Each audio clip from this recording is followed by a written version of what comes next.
Yeah. Everybody knows that I'm breaking down. Everybody knows I ain't faking now. Everybody knows my heart's vacant now. Yeah, she hates me now, I made mistakes but now I don't ever wanna be alone. I don't really ever feel at home. On my own, in the zone, that's the only way I know. Hello guys, welcome back to my channel again होइन धेरै दिन भयो मैले video हाल्न नपाएको अनि म video चाहिँ रेगुलर हाल्छु भन्दै पनि समय अलिकति नमिलेर चाहिँ भिडियो रेगुलर हाल्नै पाएको छैन होइन अनि त्यसको लागि चाहिँ म एकदम सरी भन्न चाहन्छु सो आज शनिबारको दिन होइन आज चाहिँ जसरी पनि एउटा भिडियो चाहिँ रियाक्ट गरेर चाहिँ हालौँ न भन्ने सोचेको थिएँ आज यो भिडियो म रियाक्ट गर्दैछु अनि मैले रियाक्ट गर्ने बेलामा चाहिँ कुन कन्टेन्ट गर्ने भनेर सोचेको चाहिँ थिइनँ तर के छ भने मैले फेसबुक स्क्रोल गर्दा गर्दा हिजो एउटा भिडियो भेटाएको थिएँ क्या के भन्छ जुन जहाँ चाहिँ के छ भन्दा भारतीय मिडियाका एकदमै प्रचलित एकदमै वरिष्ठ पत्रकार हुनुहुन्छ उहाँ अनि लास्ट टाइम पनि हाम्रो सम्माननीय पूर्व प्रधानमन्त्री केपी ओलीज्यूको पनि अन्तर्वार्ता उहाँले लिनुभएको थियो हाम्रो यो के भन्छ सायद यो नेपालको नयाँ नक्सा त्यति बेलाको समयमा हुनुपर्छ उहाँले चाहिँ त्यो इन्टरभ्यू लिनुभएको थियो सो भिडियोलाई म धेरै नै बोल्दिनँ होइन भिडियोलाई के भन्छ ढिला नगरिकन म अगाडि बढाउन चाहन्छु है त सो हेरौँ के रहेछ है त आजको भिडियोमा चाहिँ एयरपोर्ट के बारे में बताते हैं जिसने भारत की चिंताएं बढ़ा दी हैं। इस एयरपोर्ट का उद्घाटन नेपाल के प्रधानमंत्री ने 1 जनवरी को किया है इसी साल। इस लास्ट टाइम यो के भन्छ 1 गते भएको थियो उद्घाटन चाहिँ त्यही बारेमा कुरा गर्दैछ अनि के भन्दैछ भन्दाखेरि चाहिँ इन्डियालाई चाहिँ नोक्सान पुर्यायो जस्तो कुरा गर्दैछ अब इन्डियालाई कसरी नोक्सान पुर्याउँछ नेपालको पोखराको एयरपोर्टले अब यो मान्छेको लजिक अनुसारले के हो बुझ्नै सक्दिनँ I don't know what is trying to say हवाई अड्डे को नेपाल ने पोखरा इंटरनेशनल एयरपोर्ट का नाम दिया है और काठमांडू एयरपोर्ट से इसकी दूरी लगभग 200 किलोमीटर है। यह हवाई अड्डा नेपाल के गंडकी प्रांत में है जो भारत के लिहाज से बड़ा महत्वपूर्ण है। मैं आपको आज बड़ी स्क्रीन पर दिखाऊंगा कि यह एयरपोर्ट नेपाल में किस जगह पर मौजूद है। देखिए ये जो नेपाल का नक्शा अभी बड़ी स्क्रीन पर आपको दिखाते हैं यह नेपाल का नक्शा आपके सामने है और इसमें पोखरा नाम की जो जगह है वहां चीन की मदद से इस इंटरनेशनल म छक्क पर्छु क्या लास्ट टाइम पनि मैले यही कुरा गरेको थिएँ होइन इन्डियन मिडियाहरूलाई के को चाहिँ टाउको दुखाइ हुन्छ मलाई थाहा नै छैन होइन उनीहरूलाई चाइनासँग कत्रो ठुलो क्या त्यो के भन्छ क्या अनि यो मान्छेहरूलाई त्यो एउटा ऊ हुँदैन क्या हो मन पनि पोल्दैन क्या हो क्या जस्तै क्यामेरा अगाडि ठिक छ त्यो उसको जब हो होइन उसलाई पनि कुनै एउटा के भन्छ उसको अर्गनाइजेसनको मान्छेले चाहिँ ल यो कुरा बोलै भनेर उसलाई कर गरेको हुनसक्छ त्यो ठिक छ तर उसको जुन इथिक्सको कुरा हुन्छ होइन मिडियाको पनि त तपाईँको जस्तै पत्रकारिताको पनि त एउटा इथिक्स हुन्छ होला नि त कुन कुरामा कति बोल्नुपर्छ कुन कुरामा कति बोल्नु हुँदैन भन्ने कुरा अथवा त्यो कुरा बोलेको कुरा लजिकली ठिक छ कि छैन अनि त्यसपछि त्यो कुराले कुनै एउटा पार्टिकुलर के भन्छ जियोग्राफी अथवा कुनै एउटा पार्टिकुलर ठाउँको मान्छेलाई चाहिँ त्यो कुराले हानि पुऱ्याउँछ कि पुऱ्याउँदैन कसको बारेमा कसरी बोलिरहेको छु भन्ने कुरा त मिडियाकर्मीको काम हो नि त त्यो कुरालाई छुट्याउने भनेको त अथवा त्यो कुरालाई अलिकति महत्त्व राख्ने भनेको त तर मलाई लाग्दैन इन्डियाको जुन यो न्युज च्यानलहरू छ यिनीहरूले चाहिँ त्यो कुरालाई चाहिँ यिनीहरूले वास्तै गर्दैन क्या चीन 85 किलोमीटर भारत 75 किलोमीटर और दोनों के बीच में ये नेपाल में एक एयरपोर्ट है और इस एयरपोर्ट की दूरी LAC से सिर्फ 390 किलोमीटर है पूरा किया गया है और इसे बनाने में जो 1787 करोड़ रुपए खर्च हुए वो सारा पैसा नेपाल ने चीन के सबसे बड़े सरकारी बैंक से लोन के रूप में उधार लिया है जिसे हम एक्जिम बैंक कहते हैं। एक्जिम आरिस पनि कुन लेभलको आरिस हो क्या यो अभियसली त्यो एयरपोर्ट बनाउने बेलामा के भन्छ नेपालको सरकार जो हुनुहुन्थ्यो त्यो बेलाको सरकार उहाँहरूले इन्डियन सरकारलाई पनि के भन्छ सहयोग गर्नु पर्यो भनेर त पत्र पठाउनु भयो होला त्यसमा के एउटा सानो के भन्छ सन्धि भएको थियो होला त्यसमा के कुरा मिलेन होला त्यही भएर चाइनातिर गएको हुनसक्छ नि आफूले गर्न सकेन अरूले गर्दा किन चाहिँ टाउको दुखाइ हो भन्ने कुरा हो क्या बैंक से ये लोन लेकर नेपाल ने बनाया है यानी चीन ने पहले नेपाल को पोखरा में एयरपोर्ट बनाने का सुझाव दिया फिर उसे अपने ही सरकारी बैंक से कर्ज दिलाया और इसके निर्माण में पूरी मदद की और चीन की कंपनियों की मदद से ही इस एयरपोर्ट को तैयार किया गया है। नेपाल जानता है कि वो इतना बड़ा लोन चीन को कभी लौटा नहीं पाएगा और अगर वो ऐसा नहीं कर पाता तो चीन इस एयरपोर्ट को अपने नियंत्रण में ले लेगा और basically so he's trying to what he's trying to say is so China government suggested Nepal government to build international airport in Pokhara and what they did भन्दाखेरि चाइनाको कुनै एउटा सरकारी ब्याङ्कबाट चाहिँ लोन दिएर चाहिँ ल बना भने अरे। अनि यसले के पनि दाबी गर्दैछ भन्दाखेरि चाहिँ नेपालले चाहिँ चाइना सरकारलाई चाहिँ त्यो लोन चाहिँ चुकाउन सक्दैन भनेर।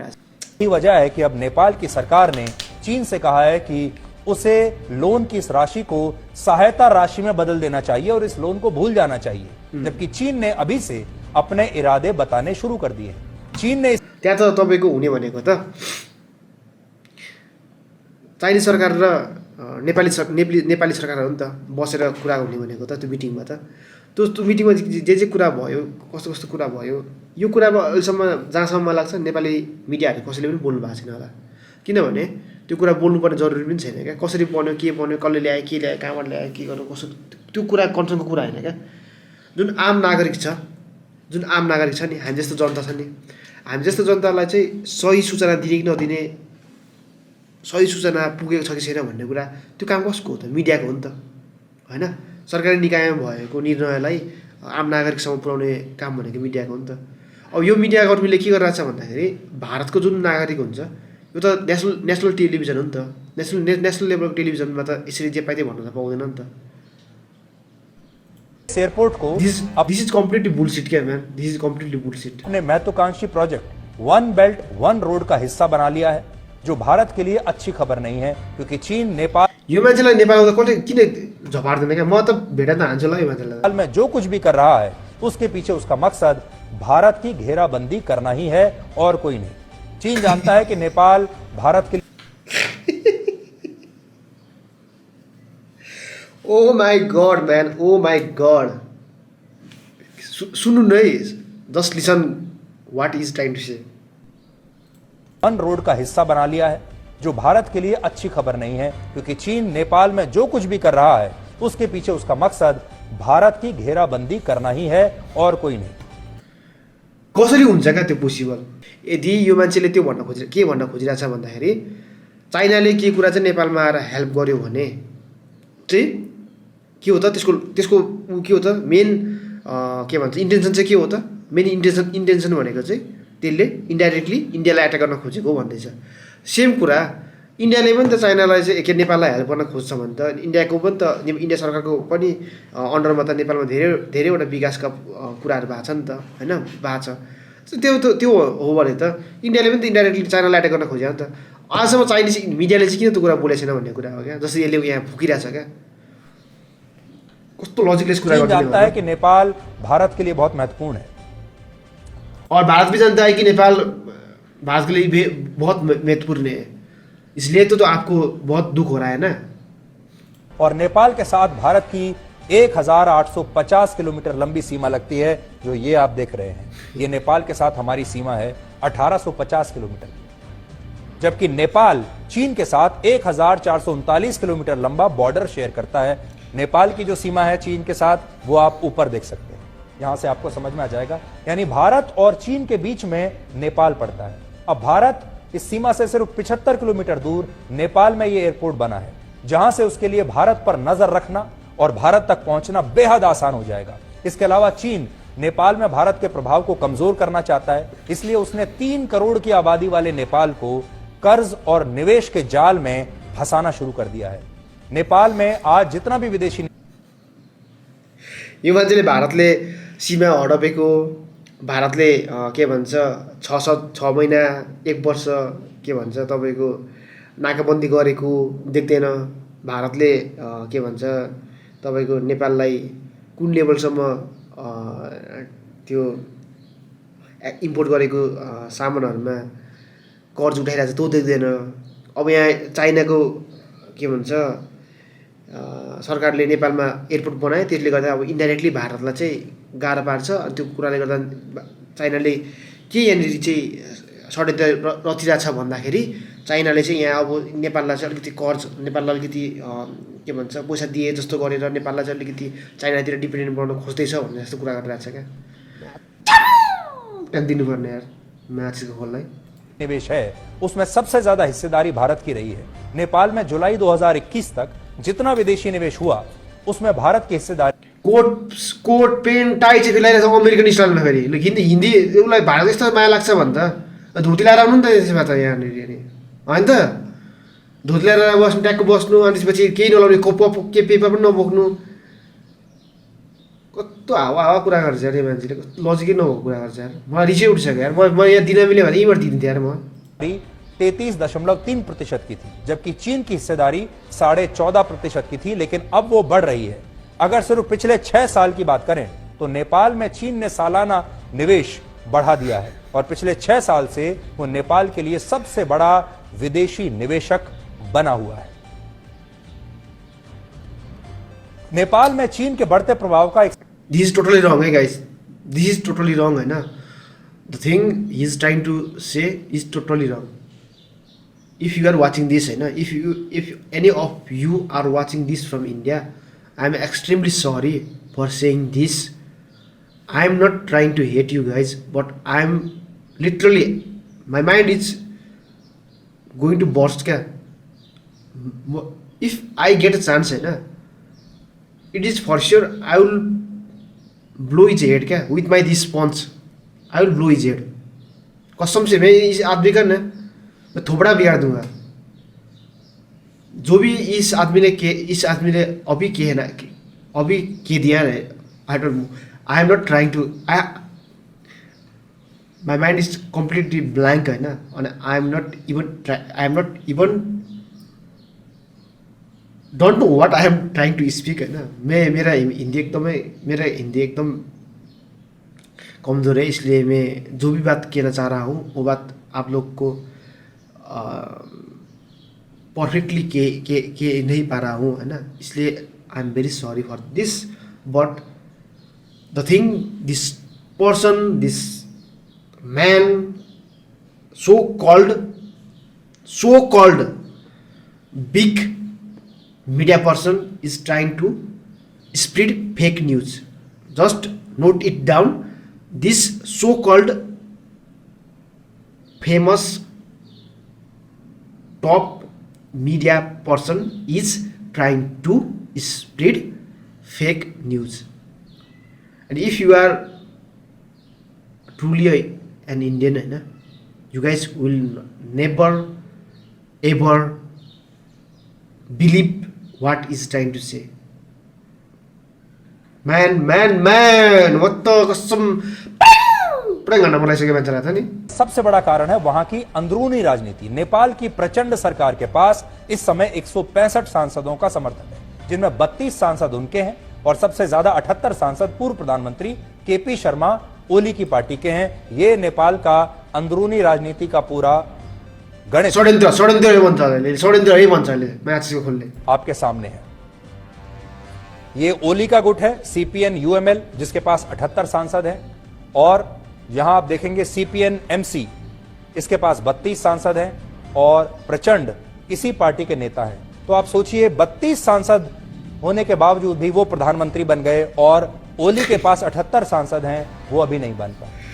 अरे भाई क्या कह रहे हो यार, क्या कह रहे हो, के भन्छ यार मान्छेले। तो चीन नेपाल के साथ वही कर रहा है जो उसने पाकिस्तान और श्रीलंका के साथ किया। यस्तो खालको मिडिया पर्सन चाहिँ के हुन्छ भने नेपालमा पनि छ एक दुईजना मिडिया पर्सनहरू, यस्तै खालको मिडिया पर्सनहरू जो चाहिँ के हुन्छ भने चुकुलीबाजी क्या, त्यो के भन्छ चम्चागिरी गर्ने खालके। यस्तो खालको नेतालाई चाहिँ के भन्छ, यस्तो खालके मिडिया कर्मीलाई कस्तो भन्छ, चम्चागिरी क्या, काम केही छैन होइन। अनि उताबाट जे भन्यो त्यो मतलब बोले गऱ्यो। अनि मान्छेको जुन माइन्डमा हुन्छ नि, मान्छेको माइन्डमा चाहिँ उनीहरूले ब्रेन वास गर्न खोजिया हो क्या होइन, ब्रेन वास मात्रै गर्न खोजिया हो कि यो कुरा चाहिँ यो कुरा गलत हो, यो कुरा सही हो। यो तपाईँको इन्डियन जो इन्डियामा चाहिँ एकजना नयाँ भर्खर जन्मेको बच्चा हुन्छ, बच्चाको उसमा चाहिँ तपाईँले एउटा भिडियो पनि छ क्या, त्यो भिडियो म सायद भेट्यो भने हालिदिन्छु। त्यो बच्चाको भिडियोमा बच्चाको दिमागमा जन्मिने बित्तिकै चाइना चाहिँ गलत हो, चाइना गलत हो, चाइना गलत हो, चाइना गलत हो, चाइना गलत हो, चाइना गलत हो भने ऊ 16 वर्षदेखि 18 वर्ष 20 वर्ष पुग्दा जब उसले चाहिँ मेन्टल्ली चाहिँ ऊ सोच्ने क्षमता भएको मान्छे जबसम्म मान्छे बन्छ, त्यतिसम्मको उमेरमा ऊ के भइसकेको हुन्छ, उसलाई उसको मनबाट पुरै घृणा आउँछ क्या चाइना देख्ने बित्तिकै। त्यो खालके यहाँ सिनारी चाहिँ यिनीहरूले डेभलप गर्न खोजिरहेको छ क्या, एकदम मान्छेको त्यो दिमागसँग खेलिरहेको छ क्या यिनीहरूले। जुन कुरा तपाईँहरूले पनि ध्यान दिनुपर्ने कुरा हुन्छ। यदि तपाईँहरू यो भिडियो हेर्दै हुनुहुन्छ भने कृपया यस्तो खालके कन्टेन्टबाट, यस्तो खालके मान्छेहरूबाट चाहिँ एकदम बचेर हिँड्नु होला है त। यिनीहरूले पुरै मान्छेको दिमाग चाहिँ। चीन ने हम्बनटोटा पोर्ट का निर्माण किया था और बाद में इसे श्रीलंका से 99 वर्ष की लीज पर ले लिया। इसी तरह उसने पाकिस्तान में ग्वादर पोर्ट को विकसित किया और उसे 40 साल की लीज पर पाकिस्तान से ले लिया। और आज पाकिस्तान और श्रीलंका चीन के कर्जे में गर्दन तक डूबे हुए हैं और चीन अब यही काम नेपाल के साथ कर रहा है। और इस समय नेपाल में जो सरकार है और जो वहां के प्रधानमंत्री हैं और जो वहां पर अलायंस बना है उसे चीन के समर्थन वाली पार्टी कहा जाता है। वहां के जो प्रधानमंत्री हैं उनका झुकाव चीन। लास्टको मान्छेले त्यही भन्दै थियो, केपी शर्मा ओली ज्यूले चाहिँ चाइनाको सपोर्ट हो, उहाँले चाइनालाई पुरै सपोर्ट गरिसक्नु भएको छ, इन्डियालाई एन तेन भन्नुभयो, भन्दै हुन्थ्यो। एक्ज्याक्ट थिङ यो मान्छेले त्यही भन्दैछ क्या, त्यही कुरा भन्दैछ। अहिलेको सरकार जुन सरकार बनेको छ होइन, हाम्रो सामान्य प्रधानमन्त्री प्रचण्डज्यूको नेतृत्वमा बनेको सरकार छ हो, त्यो नेपाल सरकारको कुरा आफ्नो ठाउँमा छ होइन। I am not trying to support है, फेरि यो कुरा याद गर्नु होला, म सपोर्ट गर्न खोजेँ होइन। तर यदि देश कुरा आउँछ भने त लास्ट टाइम त मिडिया कर्मीले त्यही भन्दै थियो, चाइना केपी शर्मा ओलीज्यूले चाहिँ यस्तो गर्नु भनेर, यसले पनि त्यही कुरा भन्दैछ। यो अहिले बनेको सरकार चाहिँ पुरै के भन्छ के अरे चाइनाको सपोर्टमा अरे, जबकि के अरे हाम्रो प्रचण्डज्यूले आफ्नो पहिलो अन्तर्वार्ता इन्डियन मिडियालाई दिनुभएको छ क्या, नेपाली मिडियालाई पनि नदिकन इन्डियन मिडियालाई आफ्नो पहिलो अन्तर्वार्ता दिनुभएको छ क्या। यदि यसको मान्छेको लजिक अनुसार कुरा गर्ने हो भने त त्यति धेरै चाइनालाई सपोर्ट गर्ने हो भने त के अरे प्रचण्डज्यूले किन चाहिँ के भन्छ इन्डियन मिडियालाई चाहिँ त्यति सजिलै आफ्नो के भन्छ कुरा राख्नुहुन्थ्यो होला क्या। सुरुमा त होइन, म मेरो देशको मिडियालाई कुरा राख्छु, त्यसपछि म चाइना जान्छु, चाइनालाई कुरा राख्छु, अनि म त तपाईँकोमा आउँछु भन्नुपर्ने हो नि त। तर किन गर्न त्यो भन्नु त, बाँकी दिनुपर्ने मास की तरफ ज्यादा है, भारत की तरफ कम है। और हो सकता है कि इन दो विरोधी पार्टियों को एक साथ लाने में भी चीन ने एक महत्वपूर्ण भूमिका जरूर निभाई होगी।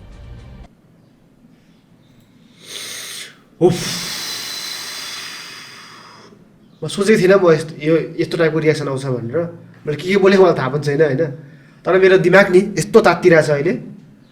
यो मान्छेलाई मैले पाएँ भने नि कसम बङ्की बङ हान्नमा मारिदिन्छ होला यो मान्छेलाई त। पाएँ भने त नि बङ्की हान्छ, एक पन्च त हान्थ्यो होला क्या, छेउमा आएको भए त नि।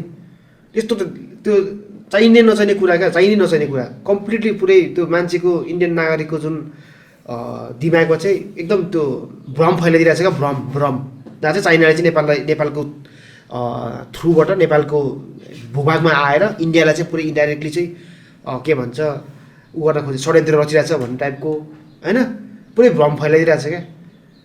सो जो पनि हेर्दै हुनुहुन्छ, यदि तपाईँहरू पनि यस्तो टाइपको जुन मिडियाहरू हुनुहुन्छ होइन, नेपालमा पनि हुन्छ, आई नो नेपालमा पनि कतिवटा मिडियाहरू चाहिँ त्यसरी गर्नुहुन्छ होइन। त्यो एउटा कुनै मान्छे भाइरल भयो भने त्यो मान्छेको खेतो चाप्लो, त्यो मान्छेले हगेको मुतेको सुतेको सबै खिच्न भ्याउँछ उनीहरू। अनि त्यो जुन मान्छेले इन्टरभ्यू दिइरहेको छ, त्यो भाइरल भएको जो मान्छे हुनुहुन्छ, त्यो मान्छेलाई उसले पैसा पाउँछ पाउँदैन त्यो पनि थाहा छैन, त्यहाँबाट पैसा कति लुटिरहेको छ त्यो पनि उनीहरूलाई त्यो छैन। कहाँ पुग्छ उनीहरू मिडियाको काम के हो? मिडियाको काम त देशको के भन्छ राजनीतिक क्षेत्रमा के भइरहेछ, देशको भौगोलिक क्षेत्रमा के भइरहेछ, देशको अर्थतन्त्रमा के भइरहेछ, देशको घटनाहरू कहाँ के भइरहेछ त्यो चाहिँ कहिले गर्दैन। खालि त्यो जो मान्छे चाहिँ एउटा भाइरल भइदिइहाल्यो भने त्यो मान्छेको पछि कुदिदिने, त्यो मान्छेको चाहिँ के भन्छ के अरे हगेको मुतेको सबै देखाइदिने। अनि छ नि त्यस्तो कथाहरू नेपालमा, यस्तो कथाहरू छ, यस्तो ठाउँहरू छ जहाँ जुन मान्छेकोले आफ्नो धारणा, आफ्नो के भन्छ आफूलाई परेको पिर मर्का, आफूले परेको उनीहरूले भोगेको भोगाइहरू उनीहरूले व्यक्त गर्नै पाएको छैन क्या, व्यक्त गर्नै पाएको छैन। त्यो व्यक्त गर्ने ठाउँ भनेको मिडिया हो नि त। मिडिया कर्मीहरू त्यहाँसम्म पुगेर त त्यो ठाउँको मान्छेको चाहिँ आवाजलाई के भन्छ काठमाडौँसम्म ल्याउने, काठमाडौँमा भएको सरकारसम्म ल्याउने काम मिडियाको काम हो नि त। त्यो चाहिँ गर्दैन। अहिलेको जहाँसम्म लाग्छ मलाई 100%मा 1% पनि मिडियाले त्यो काम गर्दैन क्या, जसले चाहिँ देशको कुना कुनामा गएर देशको त्यो ठाउँमा भएको घटनाहरूलाई, त्यो ठाउँमा भएको के भन्छ आवाजहरूलाई निकाल्ने काम गर्दैन मिडियाहरूले। एक दुईवटा मिडिया भन्दा बाहेक सबै मिडिया खतम भइसकेको छ क्या। मिडियाको नाममा क्यामेरा र माइक बोक्यो कुद्यो त्यसपछि अब, अनि त्यसपछि को कहाँ भाइरल भएको छ त्यसको पछि कुद्यो, अनि माइक ठुस्या छ, के भन्छ के अरे क्यामेरा तेर्सात छ, मान्छे कहाँ सुतिरहेको हुन्छ, हुँदा कोठामा पनि पुगिरहेको हुन्छ यार। म भिडियो पनि बनाउँछु त्यो पनि रियाक्ट गर्छु म कसम म त्यो पनि रियाक्ट गर्छु यस्तो खतम भइसक्छ नेपालको मिडिया यस्तो खतम भइसकेछ होइन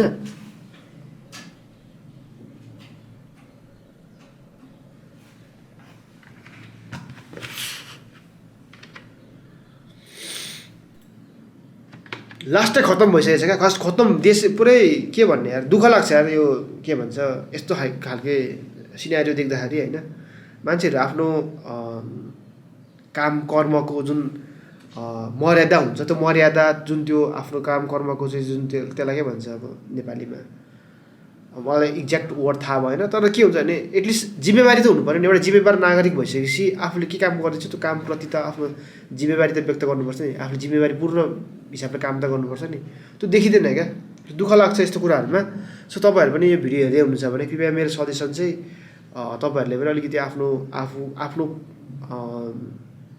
आफूबाट चाहिँ के गर्नुहोस् भन्दा अलिकति जिम्मेवारी व्यक्त गर्ने कोसिस गर्नुहोस् अनि जो त्यस्तो मान्छेहरू हुन्छ जसले चाहिँ यसरी नै गलत सूचनाहरू चाहिँ फैलाइराख्नु भएको छ उहाँहरूप्रति चाहिँ कृपया आवाज उठाउनु चाहिँ तपाईँहरूले सुरु गर्नु होला है त अनि फेरि तपाईँहरूले मैले जुन पनि जति पनि कुरा भने भाइरलको कुरामा यो मान्छे चाहिँ भाइरल भएन अनि त्यसपछि यसले पुरै त्यो होइन है मेरो इन्टेन्सन छैन म भाइरल हुन मलाई मतलबै छैन मलाई त्यस्तो भाइरल हुन्थ्यो त्यो थियो भने म त्यो त्यस्तै कन्टेन्ट बनाउँथेँ होला म त्यस्तै काम गरेर हिँड्थेँ होला अनि म यहाँ सिम्पली रियाक्ट गरिरहेको छु रियाक्ट गर्ने पनि फेरि मैले कस्तो गरिरहेको छु भन्दाखेरि हो ठिक छ कन्टेन्ट अरू कसैले बनाएको कन्टेन्टलाई मैले रियाक्ट गरिरहेको छु तर एट द सेम टाइम म के पनि गर्न खोजिरहेको छु भन्दाखेरि चाहिँ त्यो कन्टेन्टहरूमा चाहिँ मेरो पर्सनल राय के छ त मेरो पर्सनल थट के छ त होइन म त्यो कुरा मात्र राख्न खोजिरहेको छु so if you guys like this video please don't forget to like share and subscribe my channel अनि कमेन्ट गर्न पनि नबिर्सिनु होला कस्तो लाग्यो कि भिडियो भनेर अनि अर्को भिडियोमा म फेरि भेट्ने